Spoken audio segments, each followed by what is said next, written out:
पूर्व विधायक राजेश धर्मानी ने घुमारवीं भाजपा पर जबरदस्त हमला बोला है। उन्होंने कहा कि भाजपा उनके कार्यकाल में करवाए गए कार्यों की वाहवाही लूटने में लगी हुई है। राजेश धर्मानी ने बुधवार को घुमारवीं में आयोजित प्रेस वार्ता में आरोप लगाया कि भाजपा के विधायक व मंत्री कांग्रेस के कार्यों को अपना बनाकर झूठी वाहवाही लूट रहे हैं। उन्होंने आरोप लगाया कि घुमारवीं में बाईपास का मंत्री ने शिलान्यास किया वह कांग्रेस पार्टी की देन है। उन्होंने अपने कार्यकाल में इस कार्य को प्रस्तावित करवाया था, लेकिन उस कार्य को यह कहते हुए रुकवा दिया था कि बाईपास की कोई आवश्यकता नहीं है तथा बाकायदा इसके लिए शपथ पत्र भी दिया गया था। लेकिन चुनावों को आते देख मंत्री ने विभागीय अधिकारियों के साथ मिलकर दोबारा उस कार्य को यह कहकर शुरू करवाया कि यातायात को सुचारू रखने के लिए बाईपास की आवश्यकता है। उन्होंने आरोप लगाया कि जनता को गुमराह करने की कोशिश की जा रही है। घुमारवीं के विधायक और खाद्य आपूर्ति मंत्री को मैं कहना चाहूँगा, जो उनकी कार्यशैली है बड़ी निराशाजनक रही है और ये अपने 4.25 साल के कार्यकाल में स्वार्थ से प्रेरित राजनीति करते रहे। या तो इनका निजी स्वार्थ हर काम में रहा या उसके पीछे कुछ जो इनके चंद पूंजीपति मित्र हैं उनकी स्वार्थ पूर्ति में लगे हैं।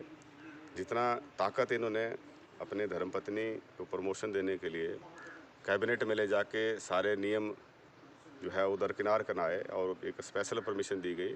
हम इच्छा रखते थे कि वैसी ताकत ये घुमारवीं की समस्याओं को सुलझाने में लगाते, यहाँ के विकास कार्यों को आगे ले जाने में लगाते।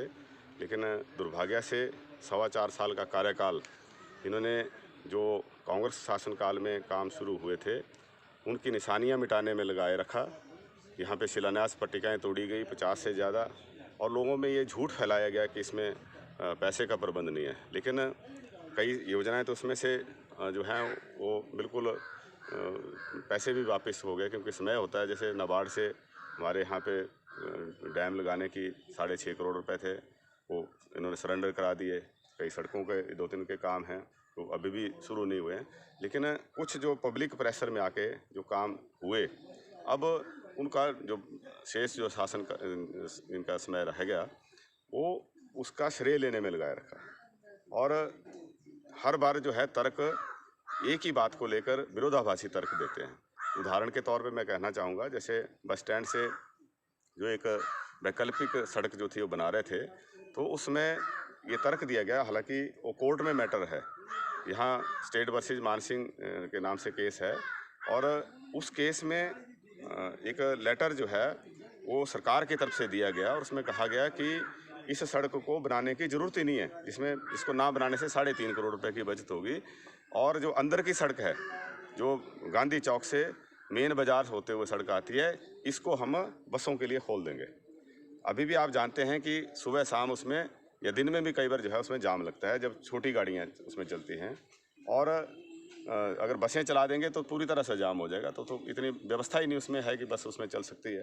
तो उसमें तर्क दिया गया कि हम इस सड़क को ना बनाएं, 3.5 करोड़ की बचत होगी, और इससे जो है अंदर वाला जो सड़क है इसको चालू कर देंगे और समस्या ट्रैफिक की ख़त्म हो जाएगी।